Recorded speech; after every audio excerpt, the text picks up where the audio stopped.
Guess who's back? Welcome back to the channel. Welcome to Dos and Tres. We got a lot to talk about today. Finally, some new Cowboys news. We're going to go through the opening press conferences from team officials, Everson Griffen being signed by the team, and of course today was the first day of training camp. But before we get into that, please subscribe to the channel, like this video, leave a comment. If you like NFL content, if you like Dallas Cowboys content, this is a place for you. But let's get right into it. The opening press conferences, we got to hear from pretty much every big name, starting off with Jerry Jones, Dak Prescott, Stephen Jones a little bit, Mike McCarthy. But RJ, you had some specific quotes that you wanted to bring up that you thought were the highlights of all these press conferences. Yeah, I'm going to go ahead and start off with the quote that presented most, like, just sit back and like, oh, wow. That was very eye-opening, and I really actually liked, and I think it was a little bit of a shot from Dak Prescott, maybe towards the old coaching side, but he said, I don't think we'd been as smart as we needed to be in football. Like, yeah, the exact quote goes, I think they might have asked him what was different. Yeah. The question that was asked by reporters to him was what was different between, you know, this staff coming in and then between what he was used to previously under Garrett and then now. And yeah, I think that was a big statement, I guess you could say. And it wasn't a direct shot at anybody, but I mean, you could read into it and see pretty clearly one versus the other. The thing that I pulled away from it was he's only been really on campus with McCarthy and interacting with him for maybe a week. Is this Dak just saying what he knows we want to hear about the new coach, or is this actually something that he has seen in this short period of time that he's already been with the team?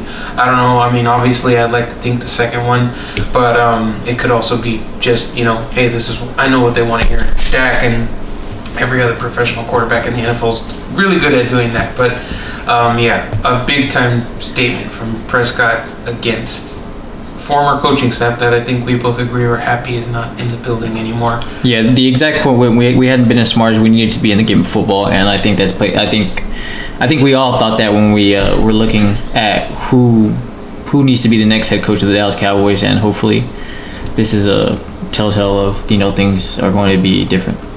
Yeah. What was the next one? I think the next one came from Jerry, and I really liked his quote when he said, our very game is about getting prepared fundamentally for the unexpected. And that's exactly what this whole entire season is going to be. Yeah, and I think just overall with the whole COVID thing, one of the big news pieces or reports right before, I think it was the day before, which was Wednesday, that these opening press conferences were held, was that 90% of the team is going to be in some kind of virtual bubble type thing that they're doing for training camp there at the Star facilities and the Omni Hotel, which is connected to the Star. You don't even have to go walk outside to walk into the facility because they're literally connected to each other. And the Cowboys are uniquely prepared, probably more so than any other team because of that facility, to create this Cowboys bubble. When we first started talking about this, I said everybody should just go stay at the hotel, and that's exactly what they're majority of the often do. All it took was you know, and ask from their quarterback for them to do that, which is, I mean, that just goes to show how much Dak's teammates believe in him and how much of a leader he has developed into on this team. You know, the figurehead of what the Cowboys are on the player end. And he stated that too as well when he was in his own press conference. He said the healthiest team is likely going to be the most successful. So that's what I pulled away from it, is like, and I heard this from in one of the Cowboys podcasts, I believe it was Isaiah Stanback, and he said, with all the sacrifices that these guys make already, you know, your goal is to win a championship, right? At the end of the day, what is this? It's just another thing, another sacrifice. But at the end of the day, they're going to do what has to be done, because if you want to win the championship, this is what's got to be done. And that's what the goal is for a majority of these players. Even today, Clayton Dix, he had his first interview, and they were asking him about all the free agent additions that have come over, the veterans that are coming to the Cowboys, and said, we're here to win a championship. We're ready to win a championship. So, I mean, every team's going to say that, but they're putting their money where their mouth is by, you know, doing the little bit extra to stay safe and to keep themselves healthy, you know, going into training camp and through training camp.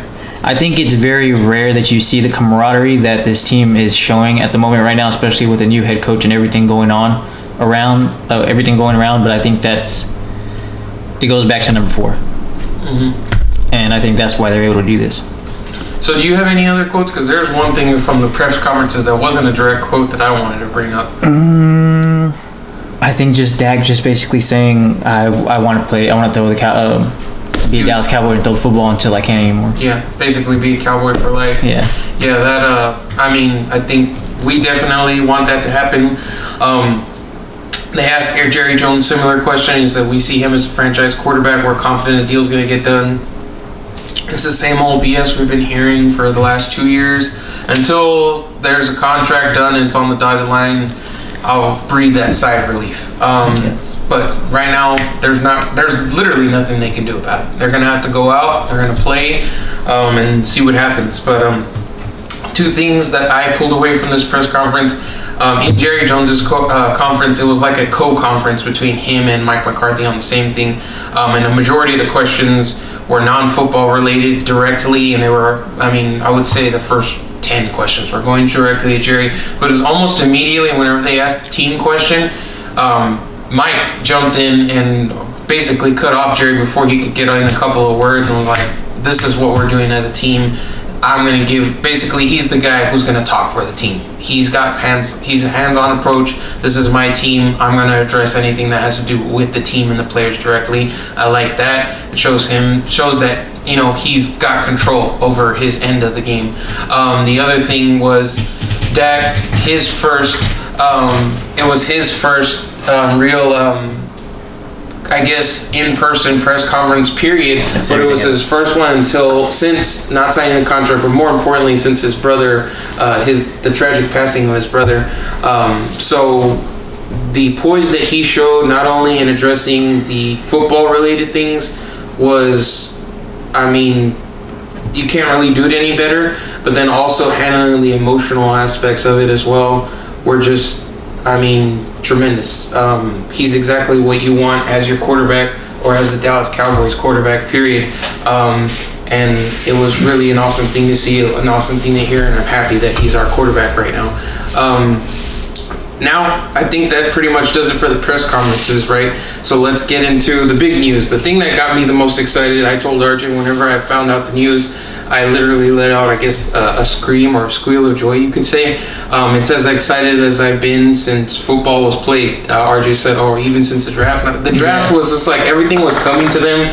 They couldn't screw it up, basically, right? Like, this was just like so unexpected, but Everson Griffen signing with the Cowboys, it's just the culmination of a good offseason, and it's a good indication of a change in philosophy overall of how this team is going to operate personnel-wise. In the past, it was we're happy with our guys, we believe in the guys that we have here, and now it's you go out and you go get the best guys and find a way to win with them. Especially this late in the game, signing somebody, like, that's just not something that you see.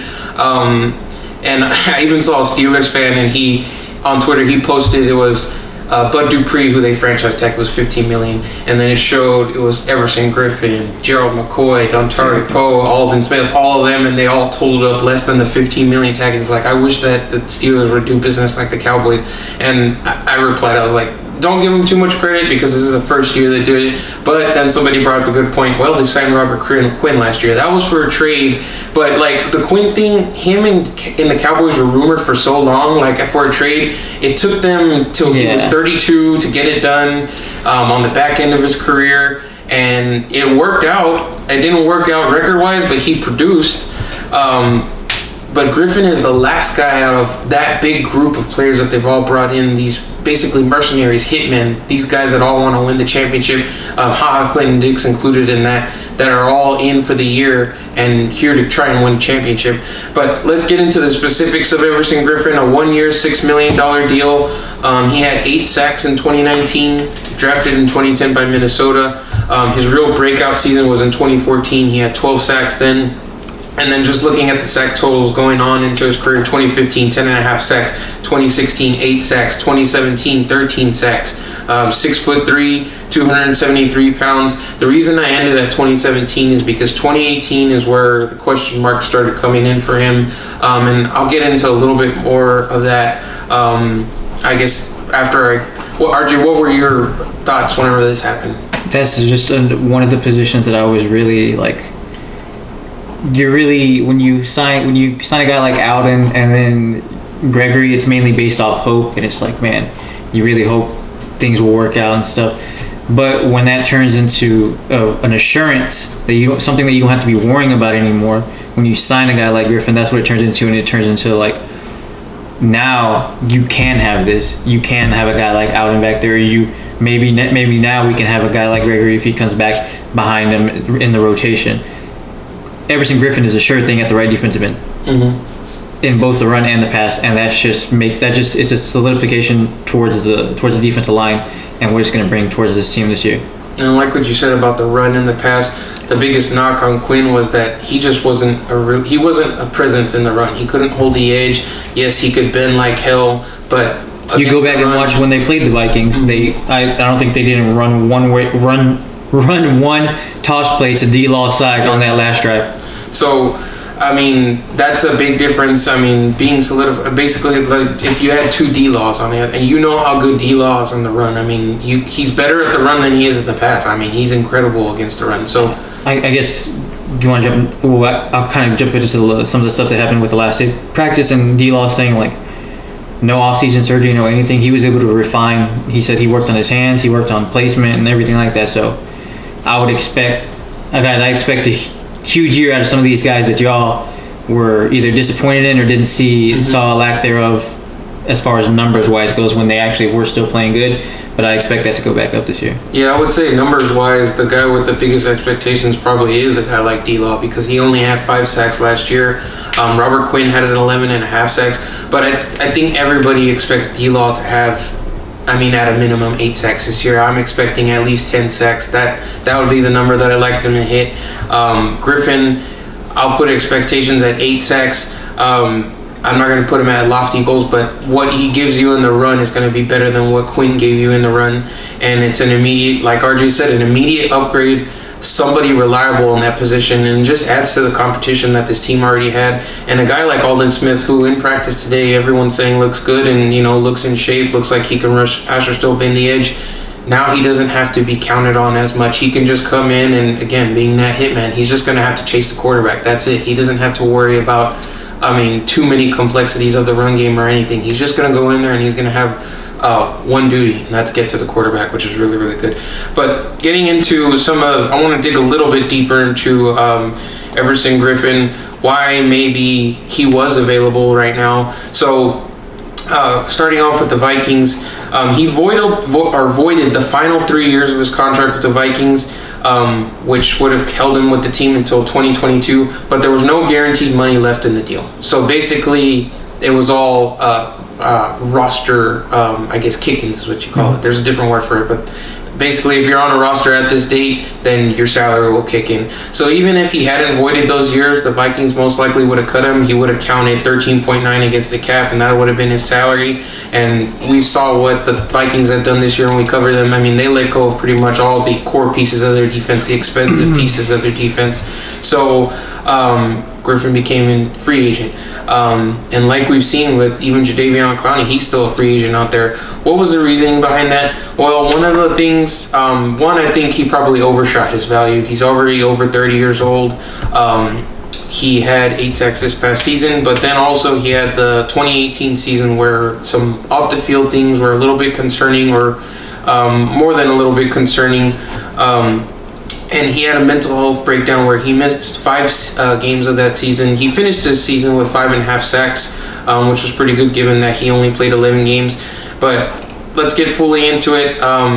The director of security for the Vikings around this time, he was asked to check on Griffen's wife and children at their home because the team was concerned that it was almost like he was having a mental breakdown or a nervous breakdown. He said that was the exact quote. The Minnesota police had an incident on a Saturday night. Griffen was removed from a hotel. He was causing a disturbance. According to Griffen's wife, He hadn't been acting normal lately. The Vikings also said the same thing, that he was fighting demons in his head, is what his wife said. He threatened a few people, staff people at the hotel, yelling at practices. He ended up at Trey Wayne's, which is his teammate's house, unannounced, without a shirt on. Whenever he finally did, basically give in to, I guess, the police coming and apprehending him, and they actually put him in an ambulance. There were some deer crossing the road, and the ambulance stopped. He jumped out of the ambulance and afterwards saying that he thought he was going to be killed. Basically, he was just having a mental health breakdown, and he said as much afterwards. It was actually this offseason he dug into it a lot more, and just said that the behavior was just a bunch of unresolved emotional distresses in his life that he hadn't coped with, that all just came up at once. At the same time, he was dealing with an injury in the season, and it could have just been that, where you're so invested in the game, maybe your body is not performing with you, and then you just have that mental thing that takes over as well. He says he's really worked through it, and has worked to where he thinks 2018 won't happen again to him. His agent has said as much too. So that was a big thing. Obviously a guy misses 5 games for the Vikings. He was one of the leaders of the team. That's a pretty significant thing that I don't think teams are going to forget, and probably resulted in him staying on the market for so long. Another big part was whenever he did return to the team, the Vikings demanded that he have a mental health evaluation, which he did. He did come back to the team. And then the reason I wanted to get into all of this is that, this seems like a lot, right? This is a lot of information, a lot of off the field things that who the heck would know how to deal with this, or how to help him, or how to handle him. Well, the good thing is that one of the guys that was hired in Mike McCarthy's staff as an assistant coach is George Edwards, who was the defensive coordinator for the Vikings last year and had been with the Vikings under Mike Zimmer for a few years. So he's got first-hand experience in working with Everson Griffen. Probably knows him as good as anybody other than Mike Zimmer or his teammates. So he probably had to vouch for him before the Cowboys signed him. And of course, they had to get the deal that they wanted, because that's always a quote. Steven, we got to just get the deal that we want, or the numbers that we want, whatever. But I'm happy that he's a Dallas Cowboy. I think this is the spot that he would fit in best, other than going back with the Vikings, because he even said that wasn't out of the question. Like we've already said, I think he's an upgrade over Robert Quinn. Now we just gotta see it, man. I'm excited. I want to see it on the field. He's gonna be a great player this season, hopefully. The last thing to get into, like I said at the beginning of the video, today was also the first day of training camp, so we got to see the first photos, the first reactions, the first everything from practice. RJ, what were some of the things that stuck out to you from all the reporting from practice on this first day? Clarence Hill, Dallas reporter, saying CD just looks like the 88. Like, he looks scary. He looks like a playmaker. He does everything like a supreme, he just basically does everything. He's different. He's different from the pack. You can tell. He separates himself. He's an alpha out there. There's big expectations for CD, but again, in my mind, he's a rookie. But he's going to contribute immediately. He was working with the ones, so we're going to see a lot of 3 wide receiver sets, which is just a norm for pretty much any NFL offense out there. Especially for the outdated one last year. Yeah, I was going to say, other than Jason Garrett, 2 tight end offense. But I'm excited for that. The thing that stuck out to me was, and it goes back to the thing that we said in the Cowboys off-season review, was competition. So the first team of the corners came out, and the first team corners, the group was Cheeto Awuzie, Anthony Brown, and then Jordan Lewis at the slot, and then HaHa Clayton Dixon and Xavier Woods at safety. But there was a whole other group of guys working in with the first team as well, which was Darryl Worley, Trevon Diggs, Donovan Wilson, who had big interceptions supposedly in practice off of Dak Prescott. So it just goes to show you. Immediately, this is saying it's the first day of practice, competition. Every position is open. Go and get it. Go and get it. Yeah. This is open competition, which is perfect because I mean, there's a lot of guys on this. I mean, there's one period. There's a lot of cornerbacks and defensive backs on this team that they signed over this offseason. And then two, I mean, there's a lot of these guys that are on the final year of their deal or that have position flex that we don't really know exactly where they're going to fit. Honestly, the only guy that I would say that is set in stone is Xavier Woods because this will be his third year or fourth year starting at safety, fourth year in the league. And everything else is just open and up for debate. I mean, and I think if you go back to the year when Tito, Jordan, and Anthony were all drafted, they didn't end up starting until later on in the season when we all felt like they should have been starting basically right away, considering they signed Wright Fletcher in the offseason that year, and we were like, what is this guy doing out there? Well, and it was like the Cowboys guy. These are our guys at the beginning from the beginning. These are our guys, and these are who we're going to roll out there. And already you can see that's not going to happen. Here it is. We're going to rotate y'all. The competition is wide open, and whoever's going to be starting September 13th will be deserved. Yep. Another little thing on the defensive line, Tyrone Crawford, he's off the PUP, and he was playing at defensive tackle, which I love him playing at defensive tackle. Going again to competition, man. Just looking quickly at a guy like Tristan Hill, the second-round pick from last year. They said he looked good in practice today, and he showed some flashes, but, man, he's going to have a really hell of a good camp to hopefully make the team. I mean, I'm rooting for the guy. One, because of the value of the pick, and then two, because the guy that vouched for him is no longer with the team. That's got to suck. And from the counts or reports that we've heard, it's almost like Rod Marinelli gave up on him at the end of last season. So, I mean, I feel for the guy. That sucks. The guy who vouched for you, brought you to the team, no longer with you, gave up on you. I mean, he's basically out there on his own. Hopefully he's got somebody riding with him on the team right now. I mean, and I hope he makes the team. I really, really do. But he's got an uphill battle, especially with a guy like a veteran like Crawford, who not only the play-wise is, I mean, if you've seen anything on the offseason, he looks like he's determined as hell to make it back. But then, two, the leadership qualities that he brings to this. I mean, he is going to be the leader of the defense. Last year, they lacked a lot of leadership, but he immediately steps into that role. If he's going to be full-time defensive tackle, especially now with the signing of Everson Griffen, they got that in. I mean, that was a spot that you could probably see him flexing to. But, I mean, this is going to be a really, really awesome camp to see something. Or we won't get to see much right now, but we'll be able to read a lot of the reports afterwards. Which makes this type of information spoken to y'all even more important. So subscribe.